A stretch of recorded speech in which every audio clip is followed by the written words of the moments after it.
Tvarumas yra apie tai, kaip mes galime būti čia ir dabar, kai jie įsideda į savo LinkedIn profilį žinutę, kad studijuoja šitoje studijų programoje, juos jau pradeda gaudyti verslai ir siūlyti darbus. Magistrantūros studijos jos tau sudaro galimybę tapti profesionalu.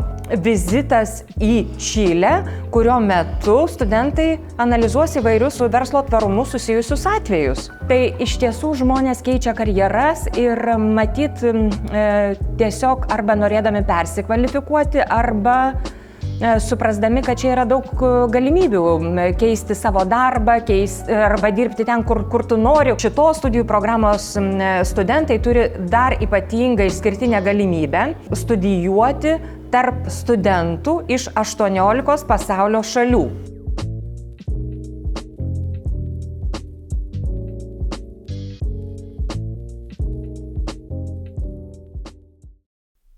Virginija, tai kokią kavą labiausiai mėgstat, jau kad esam prie kavos eilės? Visokia, žiūrint kada, su kuo ir prie ko. Tai dabar su manim. Su kokia šiandien kava bus? Tai juodą kavą gerti. Juoda. Tai tada juoda kava iš jūsų pusės. Aš tada šiandien dabar vėl norėčiau gal kiekvieną kartą išgyvenu tą krizę, kad ką čia pasirinkusi, man gal kokį makiatą. Espresso makiatą. Arba gal netgi aš persitrauksiu. Norėčiau to su rožiniu limonadu espresso. Galima tokį man įdomesnį. Gyvenimui reikia paįvairinti, man atrodo. Taip. Ir juoda kava. Viskas. O šiaip daug kavos išgeriat per dieną? Dažniausiai vieną puodelį, kartais 2. Bet čia įvyko tas pokytis, kadangi vis tiek akademiniam pasaulyje jau gyvenat ilgai ir tiesiog ta ir diena įtempta jūsų būna, tai dažniausiai būna energijos, kažkaip reikia semtis. Bet ne kava mane matyt stimuliuoja. Studentai labiau stimuliuoja. Gerai pasijuokti.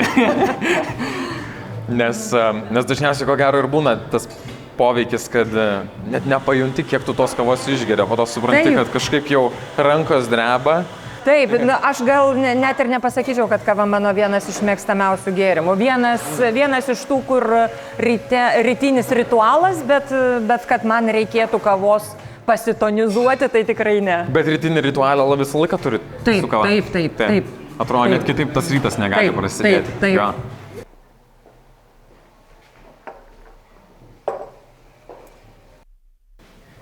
Virginija, tai ačiū labai, kad sutikai šiandien su manim išgerti kavos su rožių limonadu.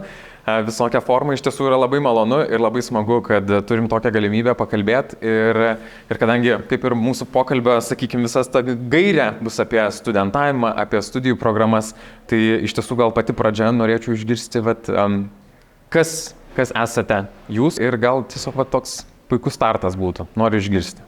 Tai visų pirma, Džiugai, ačiū už kvietimą. Man su studentais labai patinka bendrauti ir formalesnėje aplinkoje, ir labai neformalioje aplinkoje. Ir aš labai vertinu tą bendravimą, nes aš visuomet sakau, kad neaišku, kas iš ko daugiau mokosi. Ar studentai iš dėstytojų, ar dėstytojai iš studentų. Tai manau, kad čia vyksta tikrai puikus abipusiai mainai. Tai man šiandien yra ypatingas malonumas su tavimi šnekėtis. Ne tik kaip su buvusiu studentu, bet kaip su žaviu jaunu žmogumi, kuris labai daug ko domisi. Ir sėdi žybančiom akim prieš mane. Rausia, šypsosi jausmų, labai man irgi dėl to labai smagu ir labai dėkoju, kad galim ir turim galimybę tiesiog susėsti ir pakalbėti. Tai iš tiesų, Virginija, gal tada irgi, kas esi tu?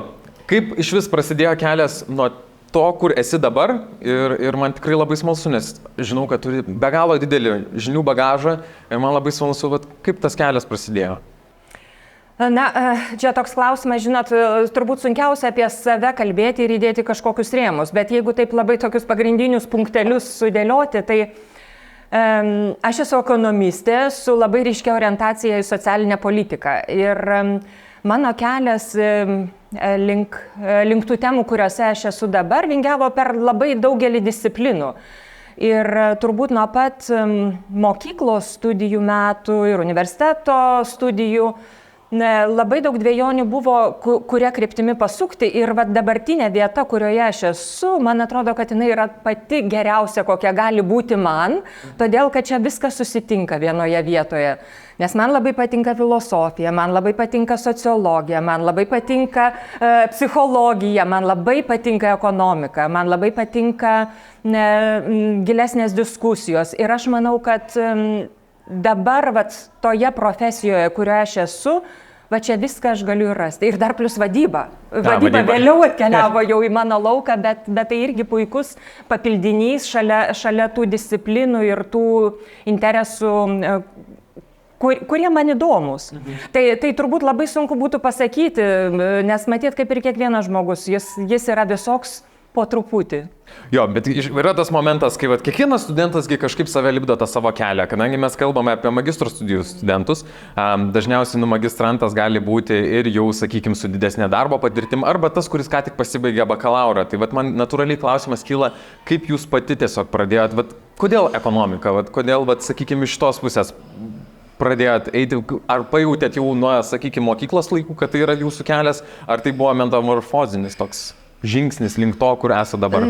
Ekonomika atsirado, nes mano pasirinkimai buvo tuomet, kai Lietuva atgavo nepriklausomybę ir tai buvo labai natūralus turbūt kelias link ekonomikos, nes tai buvo turbūt vienintelė ekonomikos specialybė Vilniaus universitete, kuri buvo mažiausiai politizuota ir joje buvo mažiau politikos negu kad kitose turbūt specialybėse.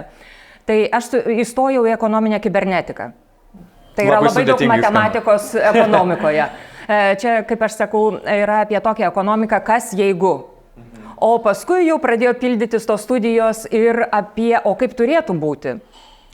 Nes ekonomika, kaip aš labai dažnai ir studentams sakau, kad tai nėra tik kas jeigu, bet o kaip mes norėtumėm, kad būtų ir kaip turėtų būti. Tai čia yra apie vertybinius pasirinkimus ir turbūt visuomenės sankloda, kurioje mes norėtumėm gyventi. Tai ekonomika yra be galo įdomus mokslas. Todėl man natūraliai kyla kitas klausimas - tvarumo tema. Kadangi daugelis ir darbų, ir pati, ir domitės, ir esate studijų programos apie tvarumą vadovė. Kaip gimė šita idėja, kaip gimė visa programa ir kodėl tai yra svarbu? Programos atsiradimas, jis toks turbūt lik ir natūrali tąsa universiteto to programų portfelio vystymo. Nes kaip Džiugai ir pats žinai, kad bestudijuojant iš tiesų universitete labai turime glaudžius ryšius su verslu. Ir, žodžiu, bėgant laikui mes vis dažniau pradėjome girdėti, kad verslui reikia tokių specialistų ir kad tvarumo tema darosi vis aktualesnė ir kad verslai ne tik, kad neranda rinkoje specialistų, bet patys nori daugiau sužinoti apie tai, kas yra tvarumas, kodėl tai yra svarbu, nes tiesiog pradėjo keistis aplinka ir aplinka irgi pradėjo keistis matyt natūraliai, aš galėsiu daugiau šiek tiek papasakoti vėliau, kodėl aš taip manau. Aš sakyčiau, kad tvarumo magistrantūros programos atsiradimas buvo liktai reakcija ir reagavimas į aplinką, kas vyksta visuomeniai, verslo poreikius. Na ir tiesiog, kadangi pats universitetas, jis yra pakankamai jautrus aplinkai, manau, kad negalėjo tiesiog nereaguoti. Ir programos atsiradimo istorija yra tokia, kad prieš keletą metų man pavyko gauti vizituojančio mokslininko statusą Berklio universitete Kalifornijoje.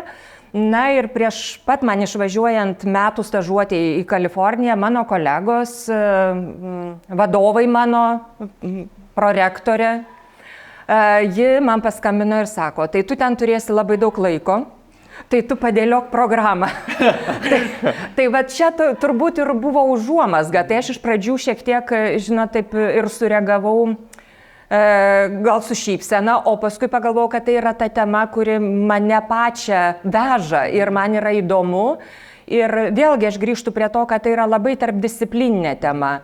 Ir čia turbūt vėlgi susitinka visi dalykai, kuriuos aš jau paminėjau, kurie man yra įdomus, man aktualūs ir aš manau, kad apie juos turi būti šnekama visuomenėje. Tai todėl aš ir ryžausi priimti šitą iššūkį ir paskui su kolegomis sudėliojome šitą programą, kuri, aš manau, visai neblogai gavosi. Aš irgi net neabejoju, bet va, tarkim kitas klausimas, kuris man tikrai va, ir gal būsimam studentui kyla tvarumo sąvoka. Tvarumo sąvoka yra tokia, sakykime, kaip lyg skėtis ir po to skėčių yra labai daug skirtingų suvokimų, kas tai yra. Tai va būtent tvarumas versle, apie ką tai yra, kodėl, sakykime, jeigu ir man tektų rinktis dar kartą eiti magistrantūrą ir pas jūs eiti, kodėl aš turėčiau tai rinktis, kaip man galėtų būti, sakykime, tai būtų aktualu va, iš tos pusės, kad suvokti iš viso, apie ką tai yra. Na, kaip aš ir minėjau, kad čia yra liktai tokia natūrali tąsa, atliepimo to ir visuomenės, ir verslo lūkesčius. Na, o kalbant apie tai, kas yra tvarumas, tai nepaisant to, kad aš pati vadovauju šitai programai, aš labai atsargiai vartoju žodį tvarumas ir manau, kad šita sąvoka yra labai devalvuota mūsų žodyne, todėl kad vartojame ten, kur reikia ir kur nereikia. Jeigu taip turbūt buitiškai aš bandyčiau kažkam aiškinti, apie ką yra tvarumas, aš manau, kad tai yra apie elementarią organizacinę kultūrą, etiką ir aš vėl vedu prie to, kad turbūt tos tvarumo studijų programos, jos atsiranda kaip tąsa tų temų, kurios jau kurį laiką universitetuose ir verslo mokyklose buvo labai aktualios ir gyvos. Tai yra verslo etika, tai yra verslo kultūra, tai yra verslo socialinė atsakomybė. Mes labai daug apie tai šnekėjome. Na ir tvarumas turbūt lyg ir labai loginė ir nuosekli tąsa, bet to viso įdirbio, kuris buvo anksčiau. Tai jeigu man reiktų paaiškinti, kas yra tvarumas, tai tvarumas yra apie tai, kaip mes galime būti čia ir dabar, tenkinant savo interesus, kaip organizacijos, kaip visuomenė, kaip pasaulis, netgi plačiaja prasme, tenkinant tuos interesus, nenuskriaudžiant ateities kartų. Tai yra ir apie atsakomybę, kaip mes visą savo veiklą vystome ir kaip mes gyvename. Ir ko gero turėjome tikrai daug jau vadovėlinių pavyzdžių, kuomet organizacijos tiesiog apie tai iki šio momento, sakykime, tikrai ir negalvoja apie tą patį tvarumą ir gyvendavo šią dieną kažkieno kito sąskaitą. Bet tiesiog natūraliai man kitas irgi klausimas kyla, dėl ko jauni žmonės turėtų apie tai galvoti, nes man atrodo, kad dažnu atveju išgirsti žodį tvarumas ir kaip devaluota ta sąvoka ir ne visi labai supranta, dėl ko tai turėtų rūpėti. Bet kodėl jaunam žmogui, tarkim, kuris svarstytų šitą studijų programą, dėl ko jam turėtų būti svarbu, tai iš tos pusės. Džiugai, man atrodo, turėtų būti svarbu ne tik jaunam, bet ir senam ir visokio amžiaus žmogui. Nuo to, kuris tik pradeda savo dar pirmuosius žingsnelius gyvenime, iki tol, kol mes išeinam iš čia. Tai man atrodo, kad tai yra apie tiesiog, vėlgi aš šneku apie kultūrą ir pagarbą visam pasauliui. Tai pasauliui plačiaja prasme ir kasdienybėje, ir savo veikloje. Tai aš manau, kad suprasti, apie ką yra verslas, apie ką yra viena ar kita gyvenimo sritis. Tai turi rūpėti žmogui. Jeigu nerūpi, tai kaip mano literatūros viena mokytojų mokykloje dar sakydavo, tada tu esi kaip meškiukas. Arba kaip sakoma, kad po manęs, kad ir su mažom smegenėlėm toks, žinot, kur labai mielas, bet meškiukas. Supratau. Tai iš tiesų ir džiugu, kad eskaluoja toliau šitą temą ir tikrai, kad yra nuostabi programa, kurią, sakykime, galėtų žmonės pradėti tiesiog žengti žingsnius. Ir man gal kitas klausimas, kuris tikrai kelia įdomumą, tai yra tai, kad daugelis jaunų žmonių, ar ne jaunų netgi žmonių, kurie pasirinka magistro studijos programas, dažniausiai tikisi, turi kažkokį lūkestį, ką jie po tų studijų veiks ir ko jie gali tikėtis, ar iš būsimo darbdavio, ar tiesiog iš pačios aplinkos. Gal, Virginija, galit pasidalinti kažkokiu, sakykime, konkrečiu pavyzdžiu, kurio metu žmogus pasibaigęs programą sulaukia arba kažkokia sėkmės istorija, kuri būtent atverčia tą žmogų, sakykime, į tam tikrą pokrypę? Sunku būtų pristatyti vieną sėkmės istoriją, nes tokių sėkmės istorijų yra jau labai daug, nors programa vyksta dar tik tai 3 metai. Mes 3 laidą dabar surinkome šios studijų programos.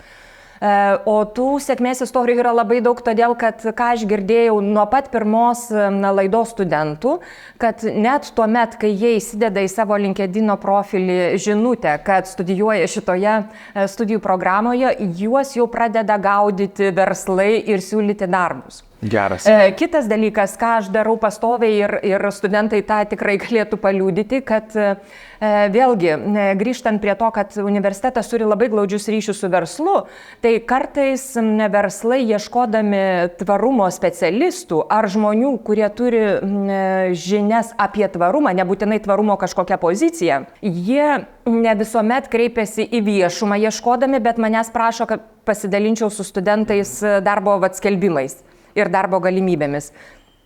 Tai aš turbūt galėčiau drąsiai pasakyti, kad praktiškai turbūt kas mėnesį aš kažkokią žinutę studentams siunčiu apie naujas galimybės rinkoje susijusias būtent su žiniomis apie tvarumą, kompetencijomis apie tvarumą. Ar tvarumo vertinime, ar kažkokių ataskaitų rengimo, ar rodiklių, kurie yra svarbus parinkti, vertinant poveikį aplinkai, tarkime, versle ir taip toliau. Tai tokių, sakau, sėkmės istorijų yra labai daug ir ką aš vėlgi girdžiu iš studentų, kad jie pradeda studijas ir labai dažnas iš jų keičia jau darbą studijų metu. Kitas dalykas, kas man vėlgi turint jau labai netrumpą patirtį universitete, buvo labai netikėta, kai pamačiau, kad magistrantūros studijų studento amžiaus vidurkis praeitais metais buvo 30 metų, ko aš anksčiau universitete nesu mačiusi. Nes taip paprastai būdavo jau 30 plus amžiaus žmogus, jis jau labiau buvo tapatinamas su vadovų studijų studentu. O čia į šitą grupę susirinko tokie brandų žmonės ir kai mes jau kalbėjomės, jau jiems įstojus, kas juos atvedė į šias studijas, nes dauguma iš jų jau turėjo po vieną magistro laipsnį, turėjome ir mokslo daktarų magistrantūros programoje. Tai iš tiesų žmonės keičia karjeras ir matyt tiesiog arba norėdami persikvalifikuoti, arba suprasdami, kad čia yra daug galimybių keisti savo darbą, arba dirbti ten, kur tu nori būti, kas tau yra aktualu, tiesiog keičia savo profesinę kryptį. Tai tokių istorijų labai daug. Tai šiemet, tiesa, studentai jau jaunesni, aš dar nepaskaičiavau šių metinio amžiaus vidurkio, bet praeitų metų 30 metų studentas. Kitas dalykas, vėlgi, lyginant tiesiog su savo patirtimi įvairiose studijų programuose, aš sakyčiau, kad šitie tvarumo studentai, su kuriais aš jau susidūriau, susipažinau, jie yra išskirtiniai, ta prasme, kad tai ateina labai brandų žmonės, brandus ne tik amžiaus prasme, bet pasaulio matyme, jautrų žmonės. Aš manau, kad tas jautrumas aplinkai irgi yra ypatingas, bet šitos grupės ar šitos bendruomenės, kuris studijuoja apie verslo tvarumo vadybą. Na ir dar vienas turbūt bruožas, kur irgi sakyčiau, kad ta atsakomybė už save, už savo aplinką, už šalį, nes mes labai daug apie tai ir šnekame ir per studijas, ir ne tik su manimi, bet ir su kitais dėstytojais studentai apie tai šneka. Ir aš girdžiu labai tokius gražius atsiliepimus iš dėstytojų apie šių studentų brandą. Ir kad tai yra tikrai labai gražūs žmonės, kuriais aš labai džiaugiuosi, kad mes jų vis daugiau turime Lietuvoje. Nuostabu šiaip man girdėti yra tas momentas, kad vien girdint, kad studentai, kurie, taip sakant, prisijungia į šią programą, jie jaučia tą kismą ir jie yra pasiryžę keistis ir tikrai į tokią pusę, kur yra laukai, kurie yra gal tiek daug nenagrinėjami ir tai nėra apie tai taip garsiai kalbama. Tai iš tiesų tai yra tikrai labai nuostabu girdėti, nes atrodo, kad ateini, dažniausiai kaip ten, būna ateini į paskaitas, tave kaip į dėžutę deda žinias, bet kaip tu tas žinias panaudosi. Tai iš tiesų, kad tikrai tos žinias ir nusėda ir suteikia proversmį kažkokį, tai yra tikrai labai labai nuostabu. Ir kiek žinau, pačios programoje yra mentorystės programa. Tai kaip ir minėjai, tie patys darbdaviai, kurie tas tokias mažas žinutes pasiunčia, kad gali būti tokia galimybė, bet iš tiesų tie patys žmonės dažnai mes turim labai keliam daug egzistencinių klausimų, kas liečia profesinį, asmeninį gyvenimą. Tai iš profesinės pusės, kaip ta mentorystė, kaip jinai toj programai pasireiškia, kas tai yra, nes daugeliui gal mentorystės savoka irgi, kaip ir tas tvarumas, dažnai mentorystė, bet kas tai yra ir kaip jūsų programai tai galiausiai išsiverčia. Tai nuo pat programos atsiradimo pradžios mes nusprendėm, kad tos žinios ir tos diskusijos, kurias turime auditorijose, jos yra labai svarbios ir nepaisant to, kad iš tiesų ir tų kviestinių svečių turbūt kiekviename kurse buvo daugiau ar mažiau, tai žodžiu, tų kontaktų su verslu, verslo atstovais turime tikrai daug ir pačiame universitete ir auditorijose. Tačiau, kadangi tai yra iš tiesų tvarumo vadyba tokia labai praktinė sritis, manėme, kad studentams bus labai didelė nauda, jeigu jie pamatys, o kaip organizacijos tvarkosi su tvarumo vadyba praktikoje, ką jos daro, kodėl joms tai yra aktualu, kokie darbai galėtų laukti studentų, jeigu jie norėtų keisti savo profesinę kryptį. Na ir pirmaisiais metais pavyko suburti labai šaunią mentorių grupę. Mentoriai šioje studijų programoje yra tie žmonės, kurie yra arba aukščiausio lygio vadovai organizacijų ir Lietuvos, lietuviško kapitalo, ir užsienio kapitalo, ir tarptautinių organizacijų. Tie, kurie jau sprendžia su tvarumu susijusius klausimus, arba žmonės, kurie atsakingi už tvarumo ar strategijų, ar tvarumo kažkokių aspektų dėgymą, įgyvendinimą savo organizacijose. Bet mes sudarėme galimybę mūsų studentams turėti tą tokią praktiką ir pagalbą susivokime iš šito aukščiausio lygio vadovų, kurie tiesiogiai dirba su tvarumu susijusiuose klausimuose. Na ir ką aš girdžiu jau 2 metai, kaip vyksta tokia programa, kad ir mentoriai labai patenkinti, nes mentoriai turbūt irgi kartoja tą, ką ir aš, ir mano kolegos kartoja, kad jie irgi daug ko išmoksta iš studentų, tai čia vyksta abipusiai mainai. Nes aš manau, kad dauguma žmonių, kurie atkeliauja ne iš tavo terpės, jie kitaip pamato tam tikrus dalykus ir klausdami kartais tokius klausimus, apie kuriuos tu nesusimastai, tave patį priverčia susimastyti. Tai tas turbūt labai sveikintina ir verslo atstovams, o studentams tai yra puikia dovana ir puikia patirtis pamatyti, kaip tai vyksta gyvenime, organizacijose. Na ir dar vienas dalykas, kad, sako, kartais tos patirtys jos atkeliauja liktai aidas šiek tiek po laiko, nebūtinai tu eidamas mentorystės tą procesą, tu pamatai visas naudas, kad praėjus laikui tau dar kažkokia žalia lemputė užsidega. Čia galiu tik pritarti, nes lygiai taip pat ir kitoje programoje, kadangi mokiausi, tai ta mentorystė tikrai žinutės, kurios buvo analizuojamos, jos tave pasiekė po 2 metų, sakykime, ir tas tikrai yra didelė dovana, tai puikus šansas, manau, tą turėti ir labai džiugu, kad būtent irgi, ir iš kitų studentų irgi tas atgarsis yra lygiai toks pat. Tai dabar kalbant tiesiog apie tą patį studentą, koks, kadangi tų laidų jau turėjot, koks tas studentas yra jūsų? Vis tiek ateina žmogus, ateina su kažkokia istorija, bet jeigu, sakykime, matytųsi kažkokie bruožai to žmogaus, tai koks tas studentas būtų? Na, aš turbūt jau kartosiuosi. Tai yra gražus žmogus. Gražus žmogus plačiaja prasme. Tai yra branda. Branda, turbūt vidinė branda, kai žmogus jau žino, ko jis nori, kuo jis domisi. Tai yra jautrumas aplinkai ir aš manau, kad šiandien mes apie tai turėtumėm vis daugiau šnekėti, nes mes daromės labai pragmatiški, o jautrumas aplinkai yra labai svarbus dalykas, turbūt ne tik profesijoje, bet aplamai gyvenime. na ir atsakomybė. Atsakomybė, ką tu darai su žiniomis, su savo gyvenimu, su savo darbu.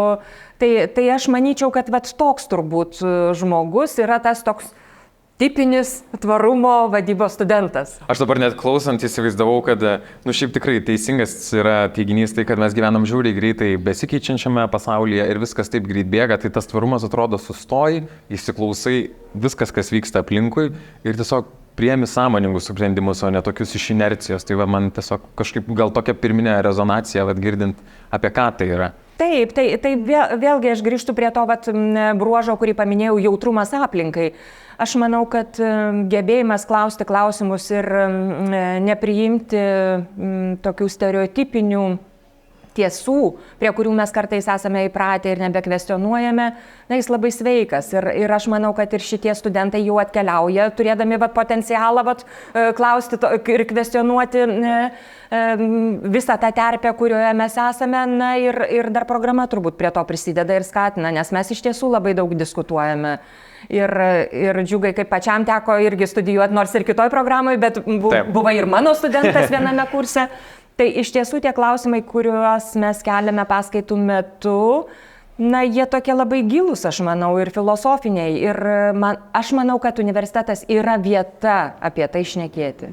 Ne tik, kaip aš labai kartais ir šaržuoju, kad universitetas nėra ta vieta, kur mes turime išmokti naudotis peiliu ir šakute. Tai perkeltinė prasme reiškia naudotis kažkokiais vadybos įrankiais, nes tie įrankiai, jie yra pakankamai lengvai įsisavinami ir jų nereikia tiek daug mokytis naudotis. O be to mes gyvenam labai tokioje greitai kintančioje visuomenėje, tai tie įrankiai labai dažnai keičiasi. Tai jeigu tu išmoksti naudotis vienu įrankiu rinkiniu, porytis jau nebetinka. Bet jeigu tu sugebi klausti tinkamus klausimus, jeigu tu moki atsirinkti įrankius, jeigu tu žinai, kodėl tu juos naudoji, kada jie tau tinka ir taip toliau, aš manau, kad tai yra apie ką yra universitetas. Nuostabu šiaip girdėti, nes aš irgi esu to požiūrio, kad universitetas ne tik ta vieta, kur tu ateini, išlaikai egzaminą, bet to pačiu tave ugdo kaip ir asmenybę, kaip ir žmogų ir tas bendruomeniškumas, bet būtent tas aspektas, manau, yra tikrai labai svarbus. Bet Virginija, kas jeigu dabar jums tektų vėl būti studentė? Ar atmetus, sakykime, tą patį tvarumą šitas temas, ką norėtumėt jūs panagrinėti kito? Kokios temos jūs dabar irgi be tvarumo irgi dominančios yra? Esu gavusi jau šitą klausimą anksčiau ir mane jis buvo privertęs susimastyti. Ir aš vis galvojau, ar aš tada atsakydama buvau nuoširdi iki galo savo. Ir turbūt buvau, todėl kad turint dabartinę patirtį, kurios jau tikrai nemažai yra, turbūt rinkčiausi tą patį kelią, nes man yra vidinis jausmas, kad esu ten, kur norėčiau būti, nes vėlgi tai yra tie klausimai ir temos, kurie man kaip žmogui įdomus ir tą, ką paminėjau, ir ekonomika, ir socialinė politika, ir filosofija, sociologija. Šitie dalykai ir aš jais domiuosi ne tik todėl, kad man naudinga profesinė prasme, bet man kaip žmogui labai įdomu.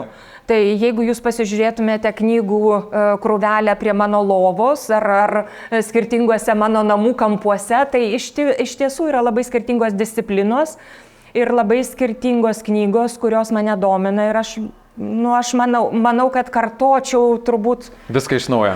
Gal ne viską iš naujo, bet labai panašų kelią, nes dabar vėlgi turbūt pasirinkimas yra dar didesnis, negu buvo man prieinamas, nors aš manau, kad mano karta buvo ta karta, kuriai atsivėrė be galo daug galimybių, nes mes jau galėjome mokytis, išvykti į užsienį, mes galėjome mokytis iš geriausių, jau tuomet, žodžiu, jau tas pasirinkimas buvo gerokai didesnis.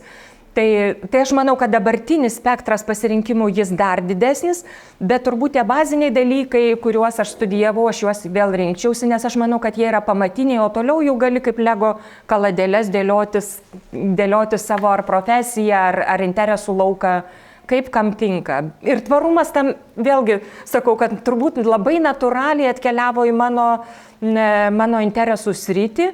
Nors vėlgi, kai žiūriu retrospektyviai, tai mano pirmoji darbo vieta buvo Jungtinių tautų vystymo programa Lietuvoje. Geras. Ir man teko dirbti prie tų pirmųjų žmogaus socialinės raidos indeksos, Human Development Reports, tokie būdavo kiekvienai šaliai spausdinami. Na ir mes rinkdavome duomenis va šitam ir ten buvo labai daug apie tvarumą šnekama. Bet tai čia buvo labai senai, jau nesakysiu prieš kiek metų. Ir aš galvojau, na, tas tvarumas jau atgyveno ir jis nuėjo į šoną. Na ir vėl viskas grįžta tik šiek tiek kitų rakursų ir tos temos vėl atsikartoja. Na ir tas tvarumas tiesiog turbūt šiek tiek kitų kampų ir jis atkeliauja daugiau dabar jau ir į verslo aplinką.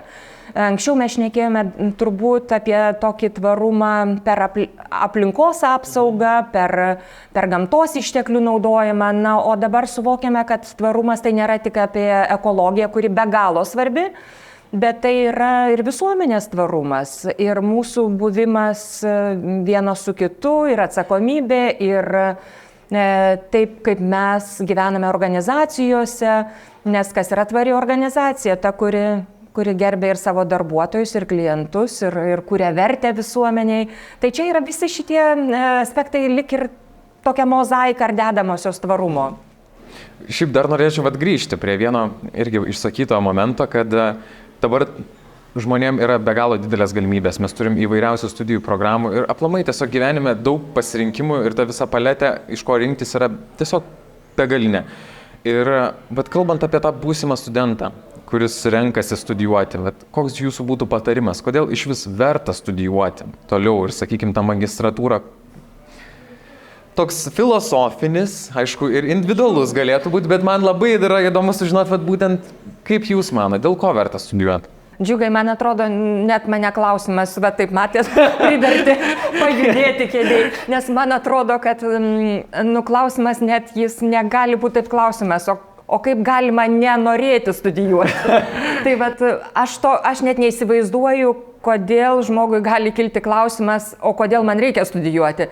Aš manau, kad tai yra daug baisesnis atsakymas, o kodėl man nereikia studijuoti.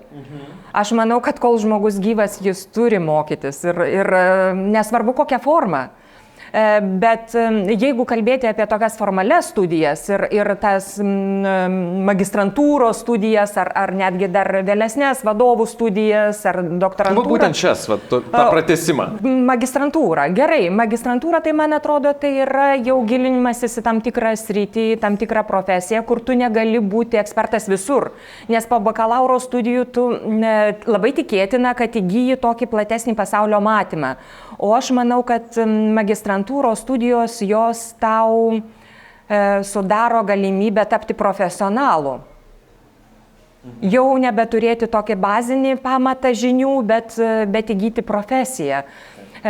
Kita vertus, aš tikrai neįsivaizduoju žmogaus, kuris nestudijuoja. Aš sėdintis dabar kalbant su jumis, aš visiškai su šituo dalyku sutinku, nes man atrodo, kaip ir minėjau pokalbio metu prieš tai, kad studijavimas arba mokymasis tiesiog stimuliuoja žmogaus augimą ir tos studijos, nepaisant to, kad tu studijuoji oficialioje aplinkoje, tai nėra tik apie tai. Taip, o be to, man atrodo, kad studijuoti grupėje yra smagu. Taip.